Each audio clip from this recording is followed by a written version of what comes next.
ओम नमो भगवते वासुदेवाय। आप सभी भक्त जनों का आपके अपने YouTube चैनल कथा मंजूषा में स्वागत है। अभी तक आपने अधिक मास महात्म्य के अध्याय 18 तक की कथा सुनी।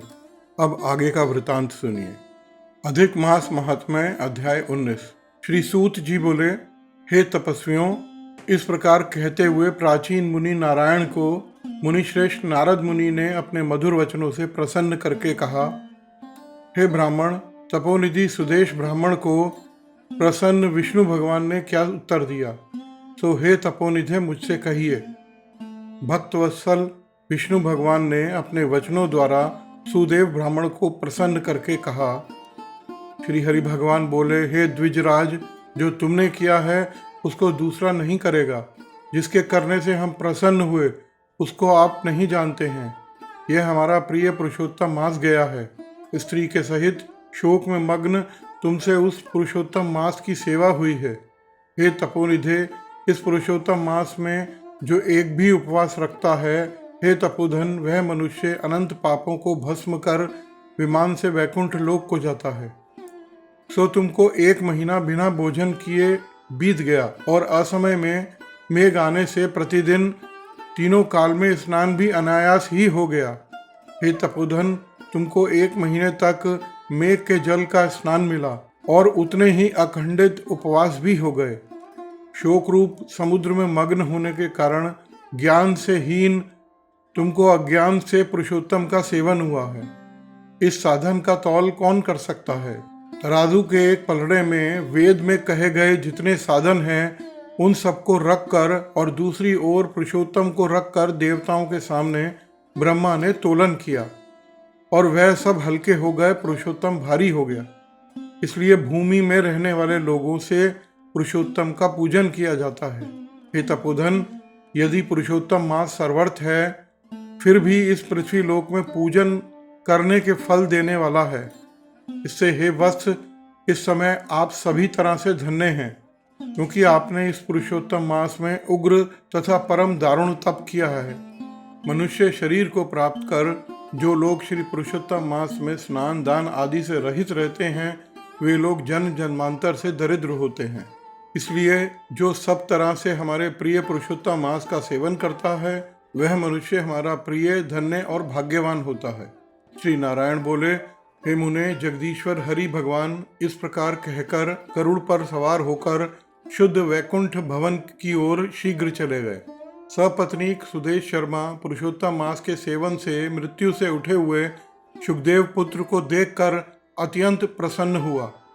मुझसे अज्ञानवश पुरुषोत्तम मास का सेवन हुआ और वह पुरुषोत्तम मास का सेवन फलीभूत हुआ, जिसके सेवन से मृत पुत्र उठ खड़ा हुआ। आश्चर्य है कि ऐसा मास कभी नहीं देखा। इस तरह आश्चर्य करता हुआ उस पुरुषोत्तम मास का अच्छी तरह पूजन करने लगा। वह सपत्नीक ब्राह्मण श्रेष्ठ इस पुत्र से प्रसन्न हुआ और सुखदेव पुत्र ने भी अपने उत्तम कार्यों से सुदेश शर्मा पिता को प्रसन्न किया। सुदेश शर्मा ने पुरुषोत्तम मास की प्रशंसा की तथा आदर के साथ श्री विष्णु भगवान की पूजा की और कर्म मार्ग से होने वाले फलों में इच्छा का त्याग कर एक भक्ति मार्ग में ही प्रेम रखा। श्रेष्ठ पुरुषोत्तम मास को समस्त दुखों का नाश करने वाला जानकर उस मास में आने वाले स्त्री के साथ जप हवन आदि से श्री हरि का सेवन करने लगा। वह श्रेष्ठ ब्राह्मण पत्नी सहित निरंतर 1000 वर्ष संसार के समस्त विषयों का उपभोग कर कर विष्णु भगवान के उत्तम लोक को प्राप्त हुआ। जो योगियों को भी दुष्प्राप्य है, फिर यज्ञ करने वालों को कहाँ से प्राप्त हो सकता है, जहाँ जाकर विष्णु भगवान के सानिध्य वास करते हुए शोक के भागी नहीं होते हैं। वहाँ पर होने वाले सुखों को भोग कर गौतमी तथा सुदेश शर्मा दोनों स्त्री पुरुष इस पृथ्वी में आए। वही सुदेश शर्मा इस समय दृढ़धनवा नाम से प्रसिद्ध पृथ्वी के राजा हुए।